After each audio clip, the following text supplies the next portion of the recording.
Welcome everyone to this community talk, the first one of 2024. And in this session, we will discuss the research on participatory and action-based confluences in water and gender research within the Valle Alto in Bolivia. We would like to welcome Dr. Inti Rodriguez, who recently obtained his PhD at the Free University of Brussels, and Dr. Celeste Quiroga from the Catholic University of Bolivia. So very welcome. Before starting, allow me to make 3 practical announcements. First of all, throughout the presentation, feel free to already raise your questions in the chats. And me and my colleague Christophe will make sure that we cover them during the Q&A. During the presentation itself, please mute yourself. However, when the presentation is over and the Q&A starts, you can all put your cameras on, and you can also unmute yourself to raise your question directly to the presenters. And then lastly, please be aware that this community talk is being recorded. This way we can share it afterwards on our YouTube channel. Well, without further ado, let's dig in, and we hope you all enjoy this community talk. Okay, thank you very much, Laura. Good afternoon, everyone. Thank you very much for the invitation to be part of these community talks. Today, my colleague and me are going to share about the research that we've been doing for the last more or less 4 or 5 years, which has resulted, among other things, in our doctoral thesis. As you can see from the title of this presentation, we're going to focus mainly on the participatory component of the project, and this is precisely the confluence between all researches, one related to gender and the other one related to groundwater. Okay, so let's begin by introducing the team. Although today's project involves a lot of people from various campuses of the university, we're keeping it simple with just the 2 of us. So I am Inti Rodriguez. I am an environmental engineer, and after finishing my bachelor's degree, I follow a Master of Science in Marine and Lacustrine Science and Management, with a focus mainly on surface water ecosystems. Following a few years working with the environmental agencies in Bolivia, I started my doctoral research in the year 2018, this time delving into groundwater management and recharge zones especially. So the doctoral research I conducted took place while I was a researcher at the Center for Exact Sciences and Engineering at the Bolivian Católica University. And additionally, I was part of the Water and Climate Department at the BUV in Brussels, like Laura said. So right now, I am a full-time lecturer and also a researcher at the Bolivian Catholic University. Well, nice to meet you all. My name is Celeste. I'm a lawyer with a master's degree in international peace, conflict, and development studies. I'm a full-time lecturer and researcher at the Catholic University in Bolivia. And I've been working on a PhD thesis entitled Use and Access to Land for Peaceful Transformation, a social legal perspective on human rights of indigenous women of the Cochabamba Upper Valley. So it's a pleasure to be here. Thank you for having me. Okay, so the research and findings that we're presenting today are part of a collaboration between VLIR and the Bolivian Catholic University under the Institutional University Cooperation Program known as CREA, which stands from Community Resilience and Learning. This program aims to assist rural communities in developing knowledge, skills, and practical tools to address challenges arising from socio-ecological changes, especially. Divided into 5 thematic sub-projects, the program focuses on social inclusion for rural transformation, integrated water management, food sovereignty, indigenous people's rights, and productive development. Celeste and I have conducted the research within the sub-projects of indigenous people's rights and integrated water management, respectively. The interesting aspect of this IUC is the transdisciplinary learning community approach, which ensures active community involvement right from the inception of the research questions, avoiding the traditional model where local actors are treated as sources of information or only as passive recipients of knowledge generated by the academics. While the Bolivian Catholic University is a national university which has campuses in 4 different regions of the country, our discussion today centers mainly on the research that has been conducted at the Cochabamba campus, located in the center of the country.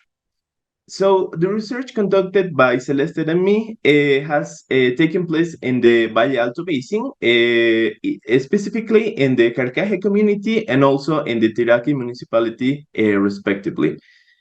This area has been chosen as a study area mainly because, due to its significance, agricultural importance for the entire country, and also because in the past, some social conflicts have arisen in this area due to the lack of effective management of the territory and also the natural resources.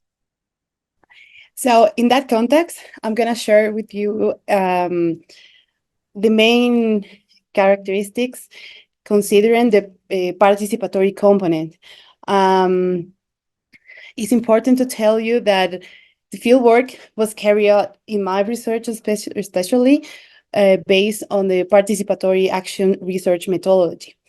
That allowed me to implement the implementation of social mapping, theater of the oppressed, and foreign theater as a tools to develop an open dialogue with the stakeholders. This was whole thinking, but based on a capacity building process. And this was possible because of the context that Inti described before, and personally, because I had previous experiences working with non-formal education and human rights empowering process. For my research, this was important because allows me to deep into the problem of inequality regarding access to land, which is something that we already know that has been researched, but I was able to go deep in with the stakeholders to understand the complexity that is connected. So, and also identify contributions of women experience, which transform their reality in terms of dignity. And because of that, promote awareness in my field regarding collective rights from a female perspective. So I will be concentrated in these elements that you can see in the screen: action, participation, is power sharing and equity, co-learning, trust, creativity, and adaptability, ethical considerations, and some outcomes and impact that I can share with you. So let's get started with active participation. This was possible because we had an agreement. My university in Bolivia had this agreement with Economic Indigenous Peasant Organization in the Upper Valley, in el Valle Alto, Cochabamba Valle Alto. And this effect in the way that we took decision-making process. We were in an horizontal relationship where the university, through my research and their interest as a social organization, was taken into considerations all the time. So the transparency and this ongoing review of regarding the agreements related with setting of research and activities was always present. So it was an agreement, a framework, a big framework for this purpose of develop and empower a capacity building process for legal empowerment, especially for women and their organizations and participation and so on. So Another element to consider is this power sharing and equity in participatory research. And this requires, and in practice, the development of an horizontal relationship free from indoctrination or instrumentalization of stakeholders. So this, as I said before, it's a key element in this kind of relationships, and also needs to promote a collaborative environment for an open dialogue and exchange of knowledge and experience. This is connected with the transdisciplinary approach, where knowledge and experience of all participants are respected and valued. And this is connected with the human rights-based approach that conceives researcher as a facilitator that is working alongside the community rather than imposing their own agendas. And this is connected also with the empowering process.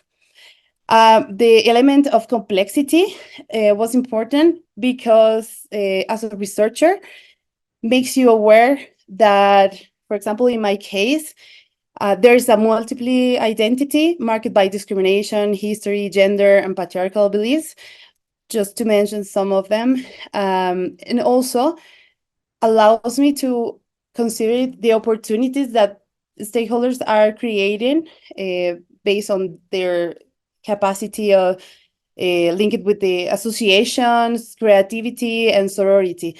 So it helps to understand first the complexity, considering system of oppression that are connected, but at the same time, the capacity to transform those difficulties into opportunities.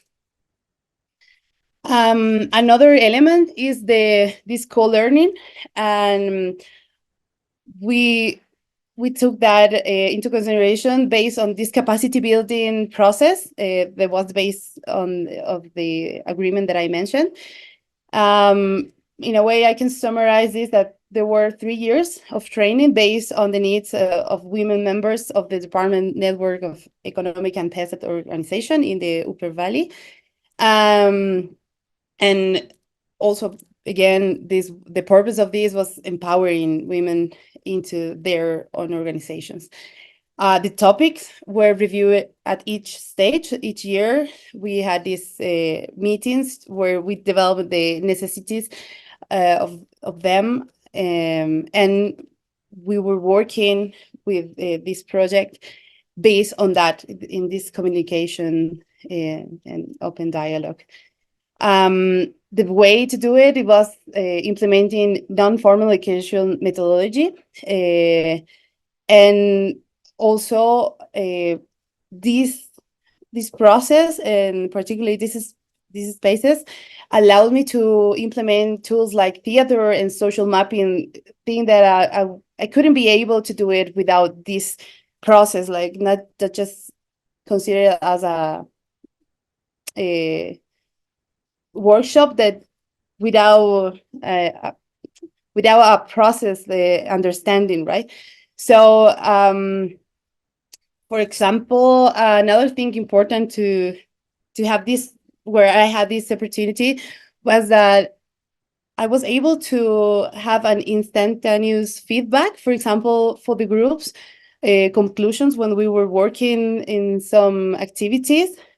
We could at the moment, in the same moment, we could had this feedback. Is this what first time, for example, to be able to be aware of if my understanding was the correct. So, for example, the first time we had these theater groups, people were representing the meaning of the of land in their lives. And in an open discussion, I was able to ask if my understanding was correct, and also to go deeper in some aspect, like the disconnection between collective mandates and personal interest. So this was very useful for my understanding, and to look for a consensus about the conclusions that we were having in these workshops and encounters. Another element to consider, I think, is the main element, and is the most difficult or the most honorable one, is the trust. This requires time and responsibility, requires capacity of active listening and creativity, and honor to accomplish what we said as a researcher. This allows me to create with them a safe space for this honest dialogue. The existence of this truth was proven in the implementation of the theater, which require confidence. And another unexpected moment where trust was proven was the moment that Bolivia faced a social crisis at national level in 2019. That was motivated by irregularities in a national electoral process, provoking a breaking point and distance between rural areas and the cities. So this trust that we built was allowed us to have uncomfortable discussions about this conflict, for example, and we were able to identify encounter points, which was in this case the women conditions that was pressured by this social mandate and this responsibility in the public space and the private one. So we didn't expect that, but it was a good thing to show that we were in a good path. Another element that has this participatory research is the creativity and the capacity to adapt our conditions to the needs at the moment. And there's a phrase that represents very good the importance of this element, is that the greater the vulnerability, the greater the need for creativity. And this was the case of the global pandemic we all faced. And for both of us, we had to deal with in the middle of our research.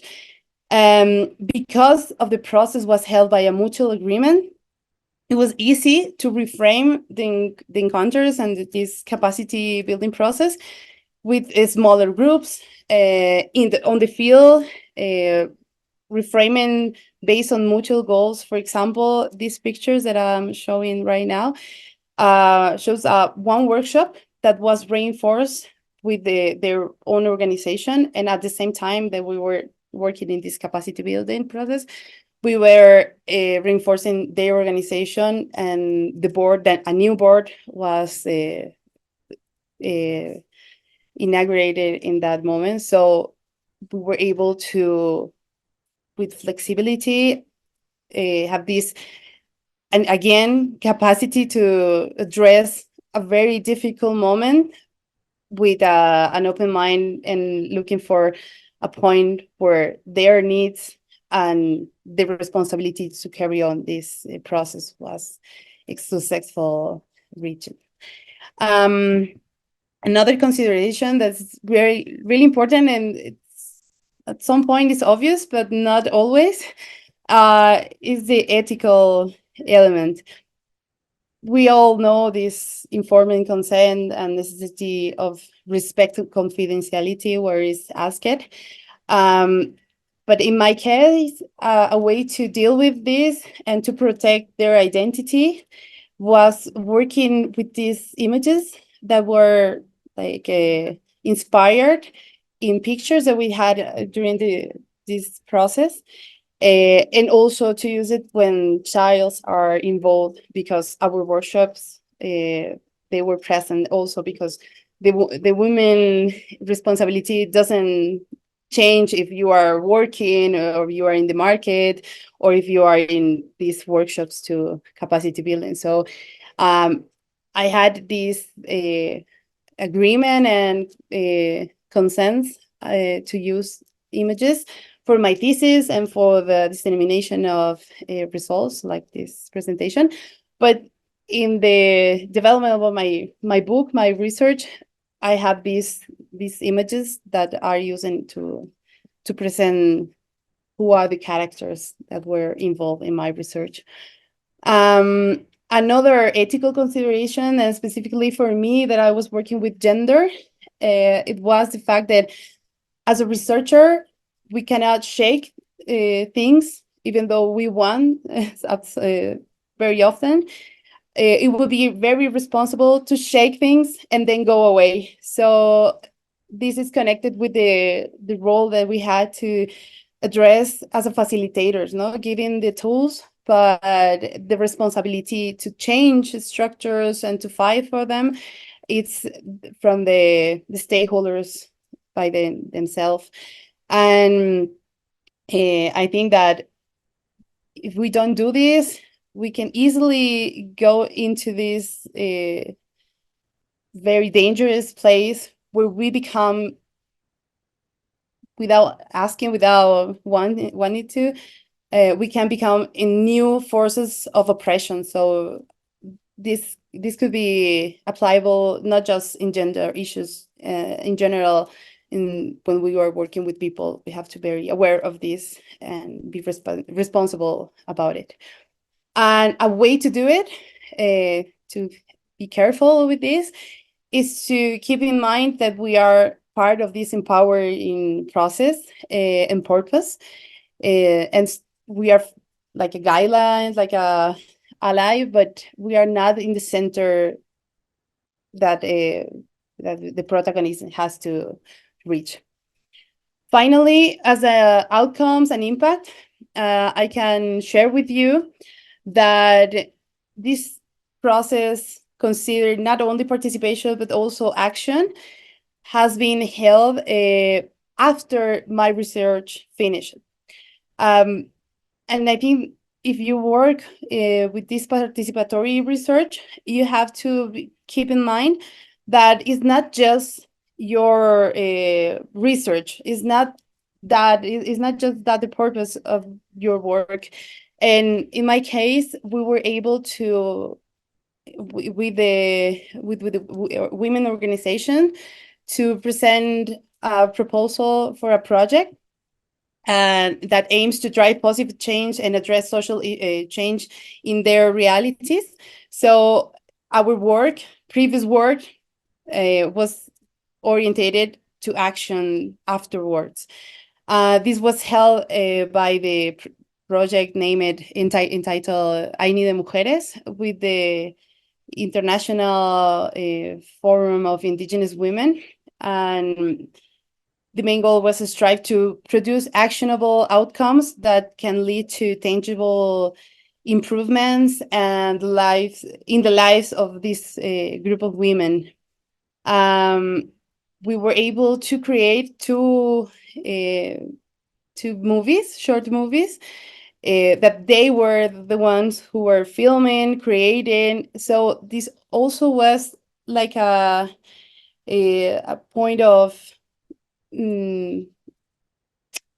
respectful way to tell their own stories from their own narrative interest, and the filming was presented in the community and also in our university, and in a way without specifically look for that, was a nice conclusion of my work, and it was an honor to be part of that. Like, now it's their turn. I've been working and telling their stories, but at the end, in the final step, they were the ones who were telling their own stories in the kind of images that they wanted to present. I can share you later the links to watch these short movies. So I think that these are the elements in participatory research that connect our research with INTI, and the dialogue that we had during these almost 5 years help us to understand this holistic approach and these concerns that are based on the mutual respect. So for now, I can share with you these inputs and then go back in a second phase to talk about the conclusions. Thank you. Okay, so as you can imagine, on the other hand, when it comes to exact sciences, for example, or engineering, Participatory research is not commonly applied, especially considering the rigid paradigms of scientists that usually have in these fields. However, now I'm gonna show you more or less my attempt to apply some participatory tools to investigate certain aspects of groundwater in rural basins in the Bolivian Andes. So, as you may know, in recent years, public awareness about the importance of conserving water has grown a little bit, mainly because of the increased climate changes and the resulting water shortages. However, groundwater has often been overlooked compared to issues like polluted rivers, for example, or melting glaciers, mainly because it's an invisible resource. And it is precisely this invisibility that makes groundwater so vulnerable to become polluted or being exploited without any kind of control. In Bolivia, water management in rural basins is sometimes, or most of the times, in the hands of local communities because the state can be completely absent. So, in order to prevent Bolivia from being left behind in the request for sustainable groundwater management, one advisable option is to consider alternative tools for studying and managing especially this resource.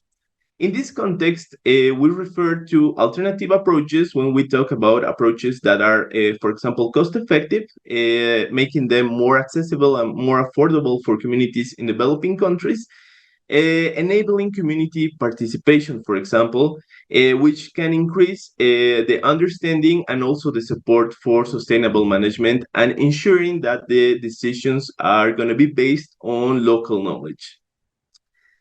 Alternative approaches should be also flexible so they can be adapted to suit the community's specific needs and therefore can help build the capacity of local stakeholders by promoting using locally available resources and also locally available skills, for example, making them more sustainable in the long term. In this context, participatory methodologies become very relevant for studying and managing resources such as groundwater. Okay, so in this sense, to formulate the research question of my research, we begin by engaging in dialogue with the agricultural communities about the day-to-day issues related especially to groundwater that they perceive in their own basins. So in order to achieve this, community workshops were very helpful, and I received of course, a lot of help from Celeste in this stage of my research because she had a lot of experience in this regard. So from this process, three different research components were developed for my doctoral thesis, but I will specifically discuss the tier one, which has a particularly participatory element. So one of the issues that was identified by the rural communities that was related to groundwater was the lack of protection for groundwater recharge areas. So these areas, when are not correctly identified, are at risk of being impermeabilized, for example, blocking the flow of water to the aquifers. Therefore, to identify these crucial areas in the basins as a first step, of course, towards their protection, a simplified model was proposed. This model relies on only five easily identifiable biophysical variables, which can be very easily identified by the rural communities. However, in order to adapt this methodology to the biophysical context of the Bolivian Andes, it was necessary to make some modification. So this involved, for example, adding a variable and modifying other, which was a very complex step to do in this part of research. So in order to do this, we had to rethink our methodology, modifying, for example, the weights of the variables in the original equation and the categories within each one of the variables. So in order to achieve this, three different groups of experts were consulted through the application of a Delphi method, aiming to achieve consensus based on discussion through a series of interviews. So this consultation was conducted with local Bolivian experts who had a vast experience on this study area. International hydrogeologists and also members of the rural communities were also included in order to include the local knowledge in the adjusted version of the story. So after demonstrating that statistically the consulted groups shared the same, more or less the same criteria, it was possible to redesign the equation based on the new weights of the variables, obtaining this new model that we are trying to use in the Bolivian basins. However, like any other model, this adjusted methodology needed to be validated, especially considering that it was developed based on expert criteria that I showed you before, which sometimes can be a little bit subjective. So in order to do this, one of the validation processes was carried out by the rural communities through a series of workshops in which the participants were asked to draw maps on the characteristics and ratings of the basin according to the adjusted model, as you can see in this picture here. So the maps we got for each one of the variables were subsequently digitized and then rasterized to apply the adjusted method based on the local perception. Finally, we obtained this final map, which despite not coinciding 100% with the proposed model that you can see here, it highlights some similarities, proving that the local perception is quite reliable when we are talking about the characteristics of the basin, of course. So this is a significant outcome as it demonstrates that the proposed model can be independently used by the communities in the Valle Alto basins. This, of course, as Celeste mentioned in the part of her presentation, this empowers the community with the tool, ensuring that this can be sustainable over the time. Now, talking about the tangible effects of scientific developments, usually they don't often manifest over the long run. Um, but identifying recharge zones in the Valle Alto Basin played a crucial role in resolving a social conflict in the year 2022, for example.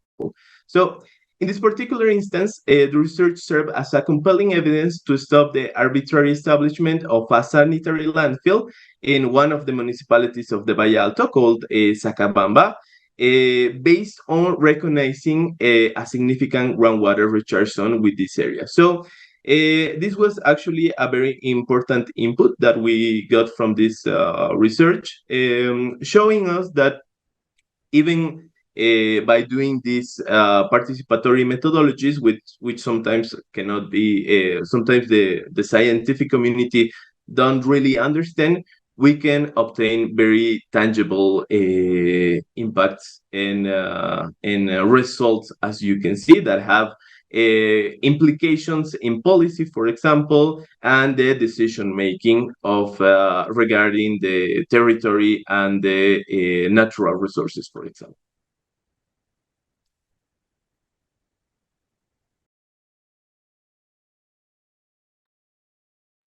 Well, finally, as lesson learned, we can share with you that based on our experience, we can agree on that there is a necessity for an holistic approach to address complex problems. We consider also that this kind of research, it's in a way, it could be a transformative research because we know and that we are changing also with the reality that we are trying to work with. So it's a path from two sides. Like we are learning also, we are changing also, and we address social change through our research.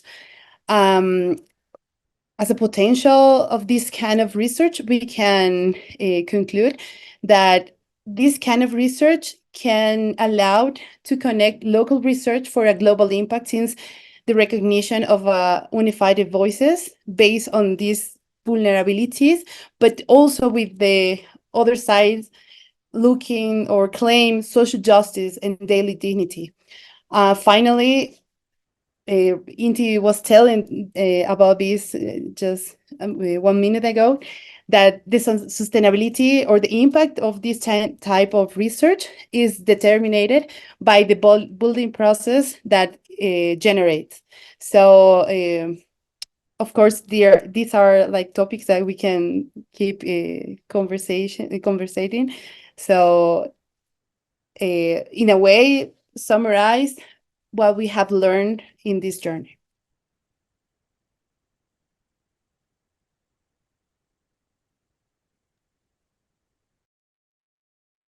Okay, so we wanted to finish this presentation talking about the obstacles during the process. And of course, during this kind of research, as you can imagine, we faced some obstacles. Of course, we have some lessons learned and some good outputs of it, very good outputs of it. But this kind of research, this kind of methodologies has some obstacles that we face during the process. So one of those is that institutions do not change at the same time as the need to develop network research and address complex problems holistically. So it helps that the project is already guided by transdisciplinary, as I said before, community-based and human rights based values. On the other hand, and maybe this is a more an obstacle that is more related to my part of the research, is that with regard to the use of participatory methodologies, especially in the field of exact sciences and engineering, for example, despite being not uncommon in developing countries, the global scientific community, especially in hydrogeology, which is more or less my field, appears not to fully ready to comprehend the complete benefits of, for example, collaborating with the local communities, for example. No, so it often overlooks the human component entirely within the basins, which is kind of funny because, of course, the communities and the people are part of the basins, but usually in this world of engineering and exact sciences, people tend to forget about this component, for example, right? So, as I said before, we intentionally chose to conclude this presentation with the obstacles we have encountered over these years of this research. So, because we believe that it opens the door to a richer discussion. So, thank you very much for listening to us, and we are ready for the questions if you have any.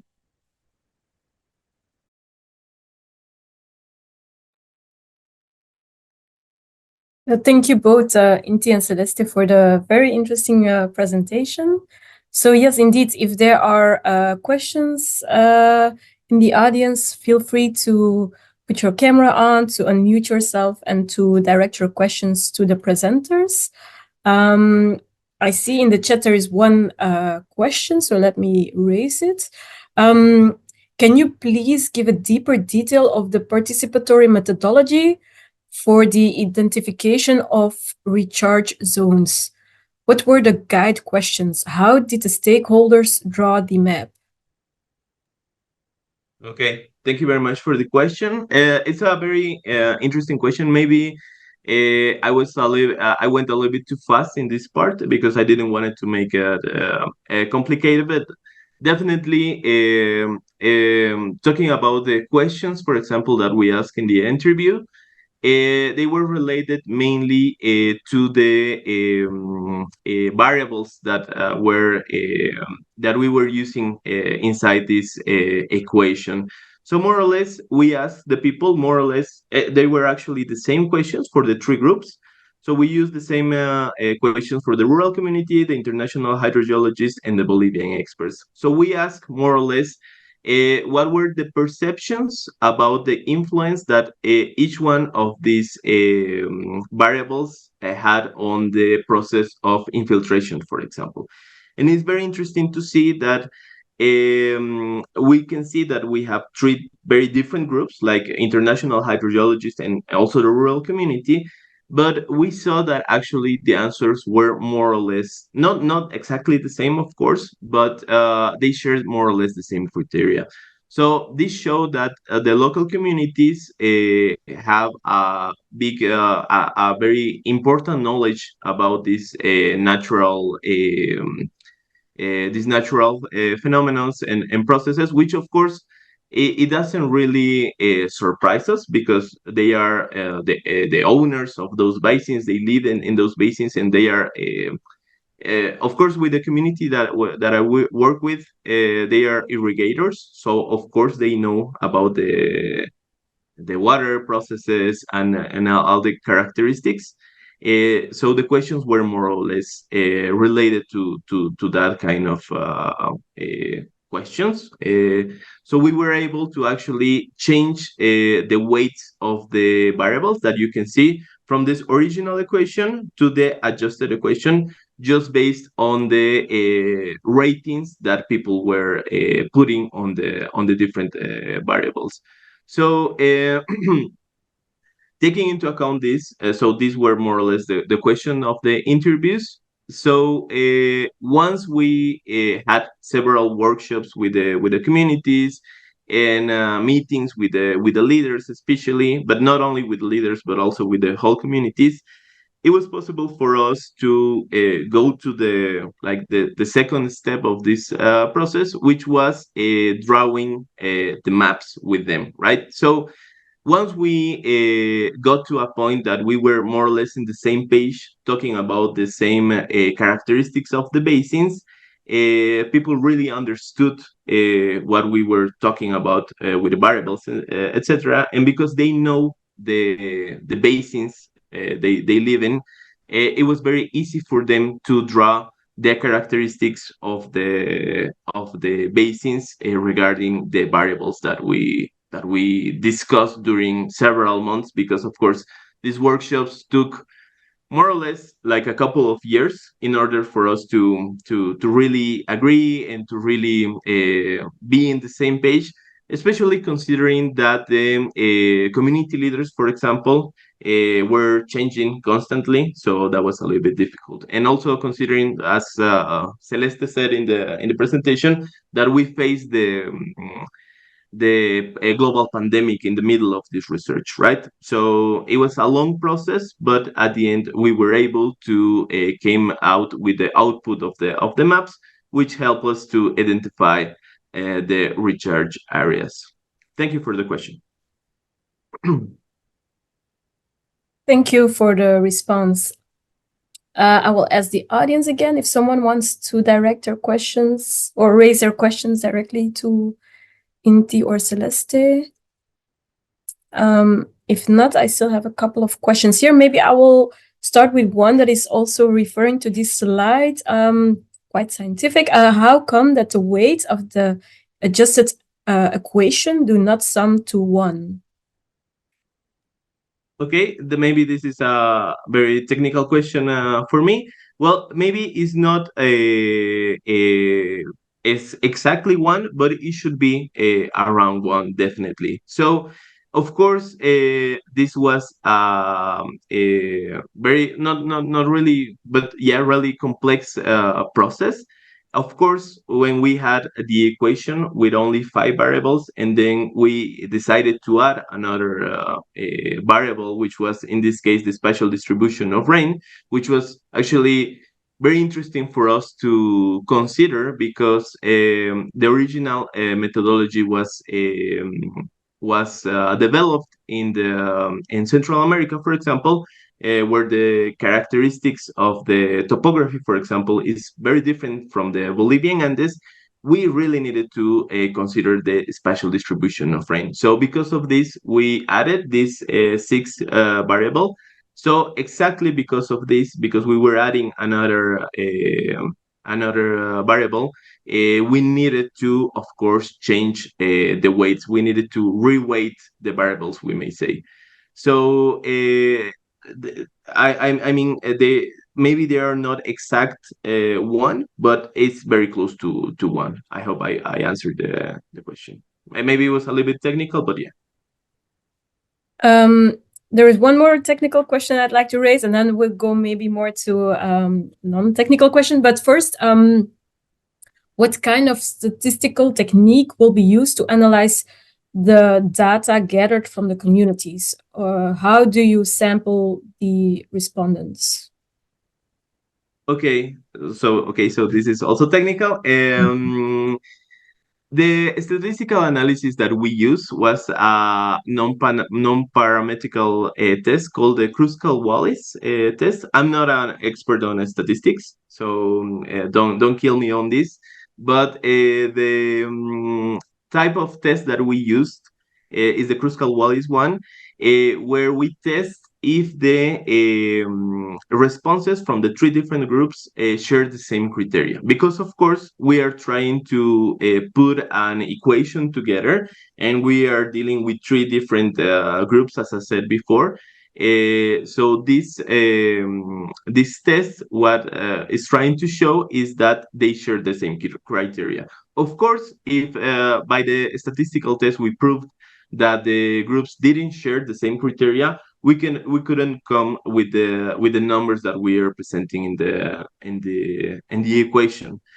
So gladly, as I said before, the three different groups, despite being so different, share the same criteria statistically. So we were able to came up with the numbers that you can see in the equation.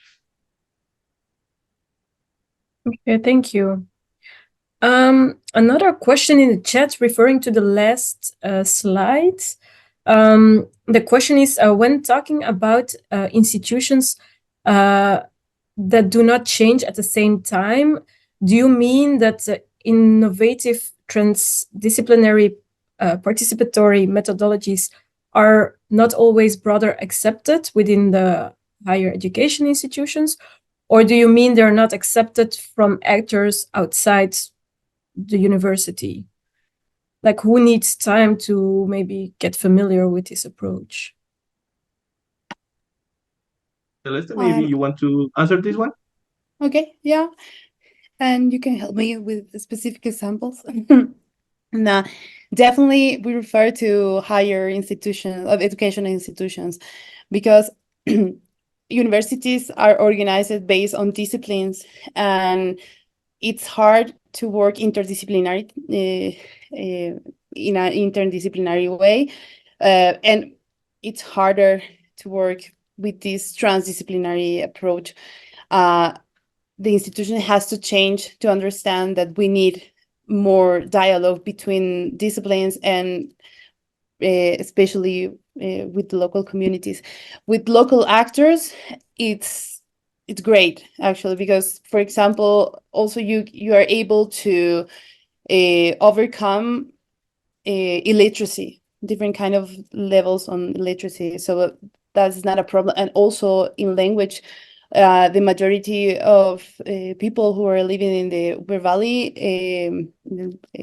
Cochabamba, Valle Alto, we call it differently within the, but they speak a native language. So for us, even though we can understand some words, this kind of methodology help us to overcome that bridge.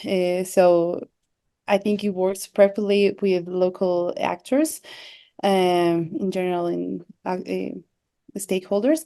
But is the university to have to change because affecting terms of bureaucracy, and it's very difficult as a research to make them understand. And also for the PhD process, it's very important to have a committee that is in fact transdisciplinary. In my case, it was very easy because my committee was organized or picked it with a different kind of backgrounds, so it was really easy. But I assume that in the case of Inti, could be more difficult because of his discipline. Yeah, I think so, Celeste. I agree with everything that Celeste said. I think it happens in both ways, right? So inside the institution, even though like the university in Bolivia won this collaboration program, and with this some interesting and maybe new way of doing research, which is the transdisciplinarity. it was still very difficult for inside the institution to really understand what was it. I think for us as researchers, it's still a challenge to really understand what is it. Especially as I said in my presentation, coming from the engineering world, for example, although the environmental engineering from the very beginning deals with people and rural communities and stuff, but it's still a challenge that we need to face almost every day of this kind of research. Also outside of the university, like trying to do the research in this kind of way is sometimes a little bit difficult. But as Celeste said, I think there's like looking at the outputs that we are getting, I think it has a lot of future, this kind of research, so it's good. Maybe also talking about the second point of this slide of obstacles, specifically about the field that I'm in, maybe in the social sciences could be a little bit easier to understand this. I don't think it's like completely obvious to do it, but it's still. But in the engineering area and the exact science field, it's still pretty weird to talk about people, for example. I can tell you about like going to different seminars of conferences around the world, which talking about hydrogeology, for example, or groundwater. It's still pretty weird to talk about like the communities and to talk about like talking to the communities and ask them, even in developing countries. Although I said that, of course, we in the developing countries are more used to, it's more natural for us to maybe be in constant contact with rural communities, and for us it's very obvious to that we need to talk to them and we need to work together. It still is a very new field, I think, so that we need to, as a scientific community, we need to start opening our minds to work with these kind of things. And if I can add, I think it's super important to take into consideration this kind of research or action in general. We know that human rights-based approach and community-based approach has been talking about this, but also the SDGs, for example. And this could be summarized in this phrase that nothing about us without us. So I think in the future, this is going to be more like a requirement than an option. Thanks very much for your answers. They were very detailed, so thank you very much for that, and congratulations with your research. Thank you very much. Thank you. Pleasure for us. And then, yeah, maybe in the chat a related question, but in the meantime, if you want to raise your questions directly, raise your hand, or you can still put your questions in the chat. But another question, someone who's asking if you could maybe provide concrete examples of how both your studies contributed to the social transformation of the communities.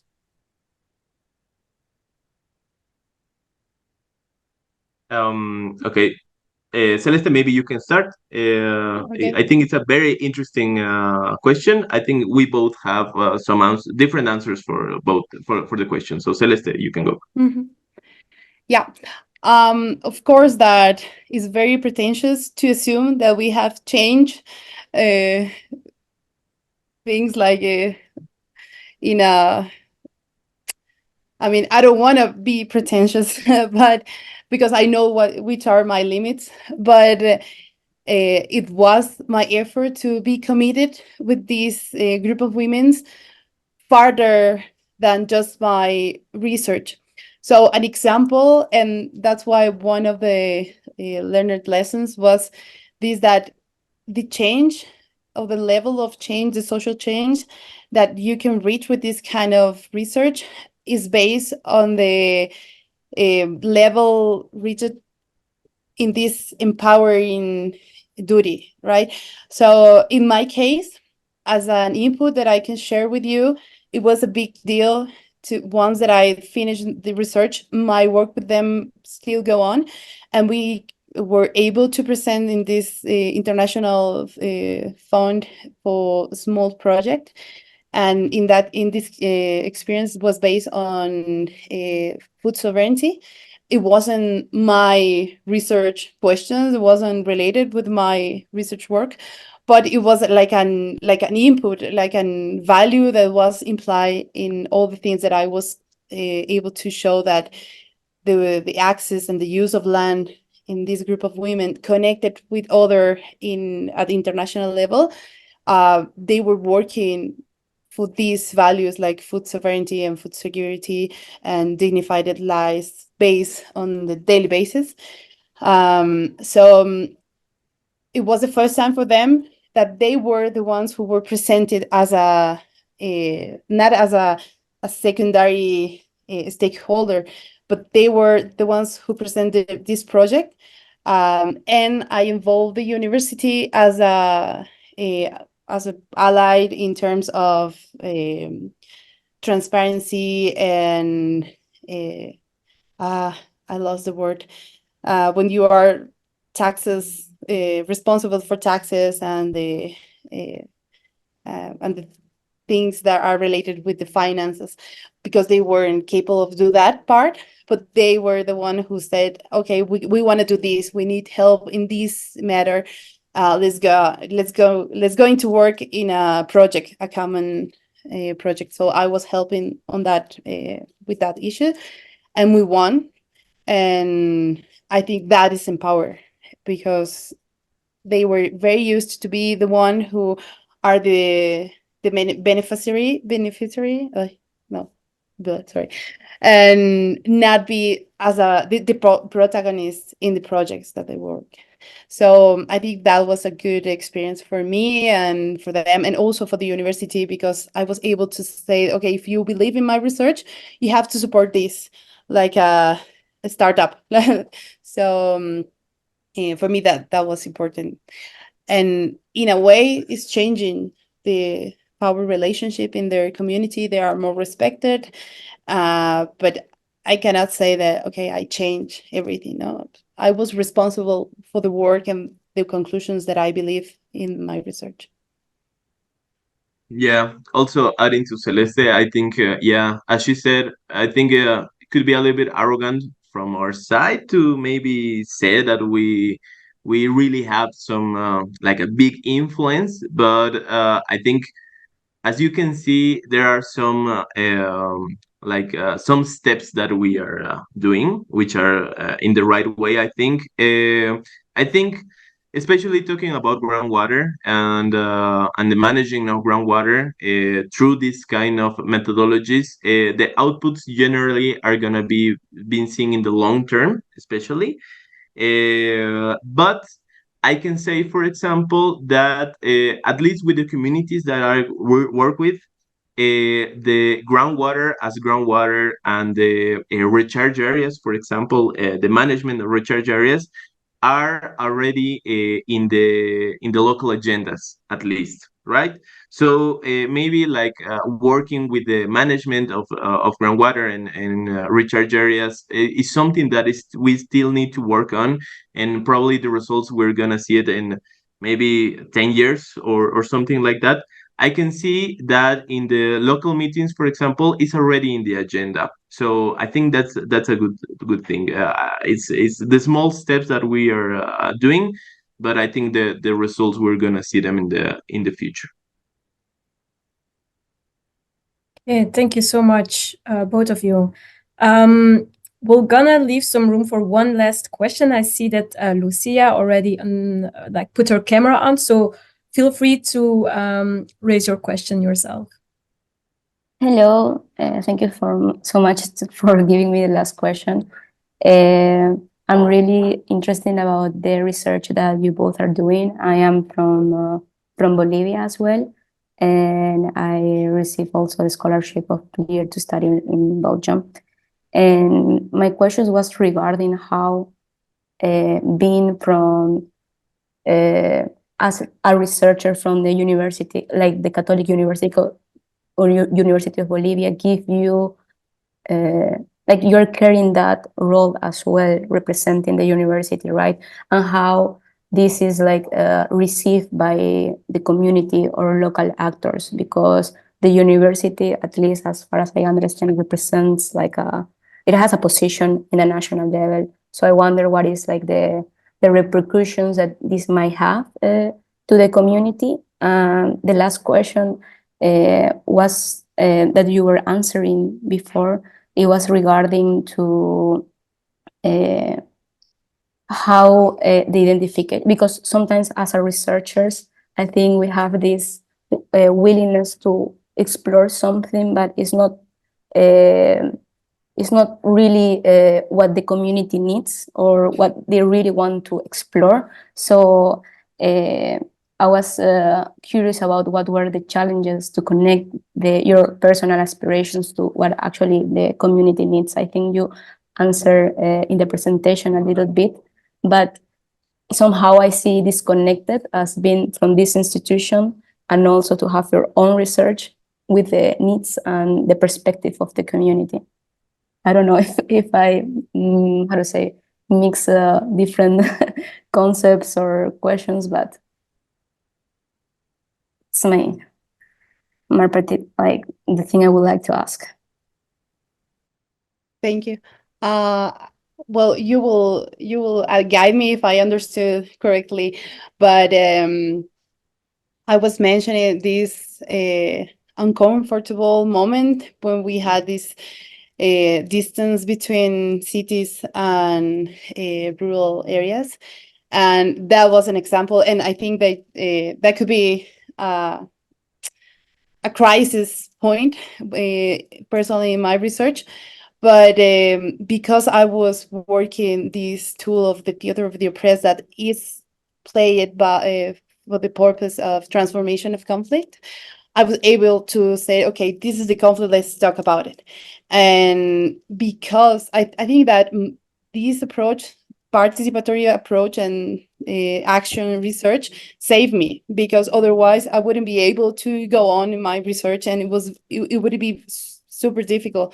So because my research was approved in those terms, that was like a guarantee also for me.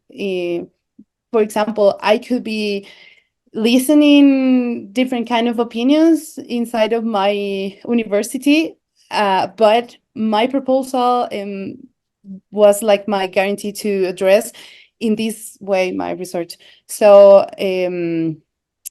I was able to separate from ideology or this position that maybe at some point my university could have, but because I built a relationship based on trust, I was me before my university. So people on the field know me more than my university, and actually at the end we have really good relationship, and that affect to the good perception that they have to my university.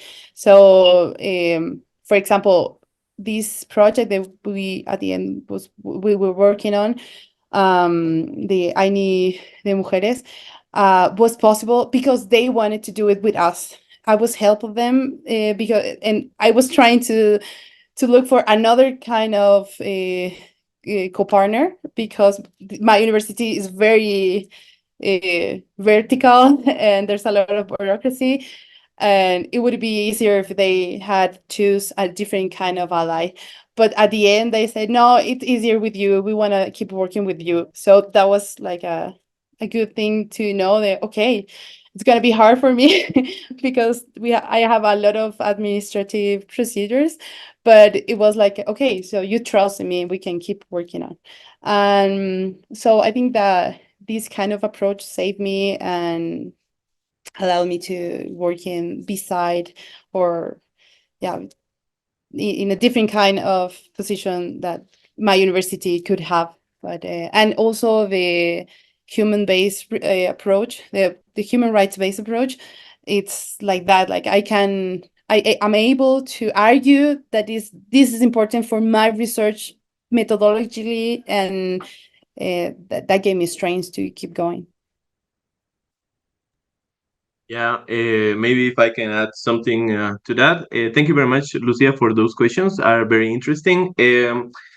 I can tell you from my personal experience that I understand what you say about the university, but I think in general, in my study area in Tiraque, the municipality of Tiraque in the Valle Alto, what I saw is that people in general were not happy at the beginning with scientific research in general, not only with the university, but with scientific research in general, because of the whole history that Bolivia and Cochabamba has with the water, especially taking into account, for example, the water war in the year 2000. So people are a little bit scared of the research of water, especially because the irrigator community has some powers and they are a little bit afraid of being not in control of the water anymore. So for me at the beginning it was very difficult to do research actually in the study area. I actually only worked at the beginning with a very small community. The idea was to work with the whole basin. That would be ideal, but I only started working with a very small community because they were the only ones to open the doors for us.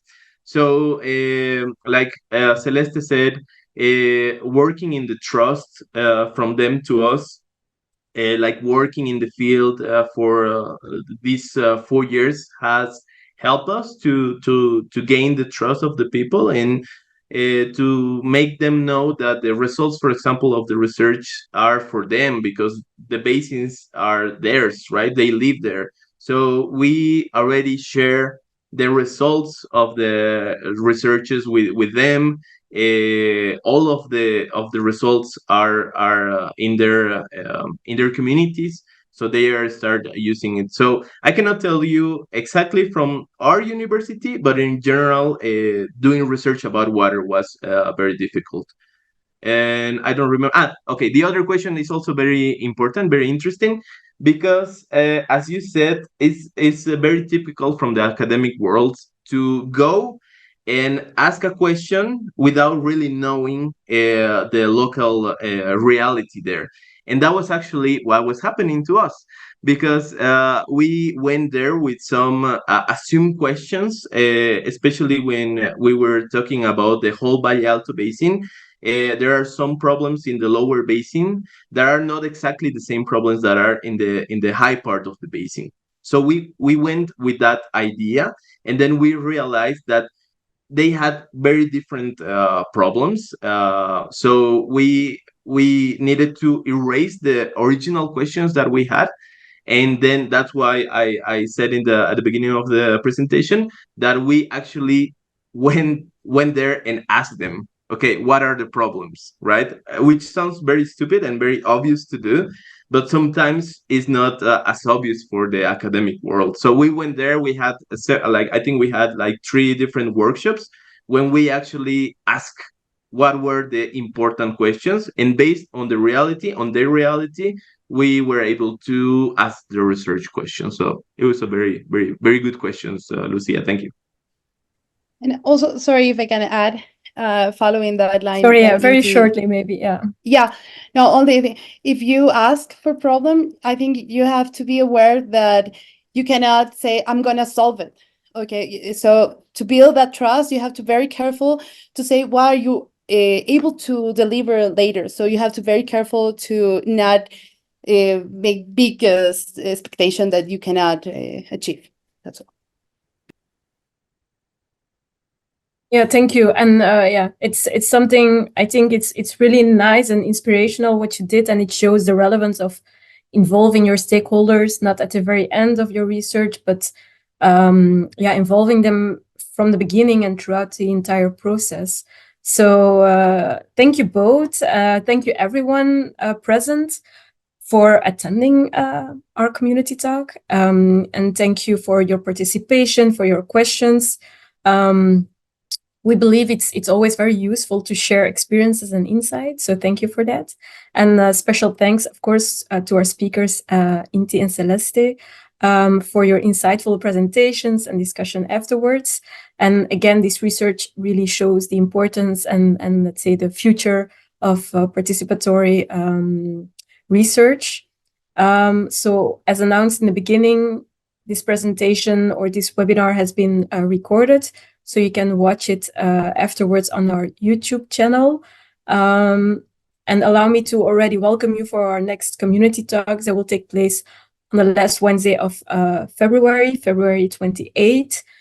Stay tuned, check our websites and our social media platforms to stay up to date on our future community talks. And depending on where you are, we wish you a very nice day or a very nice afternoon. So thank you again and see you all next month.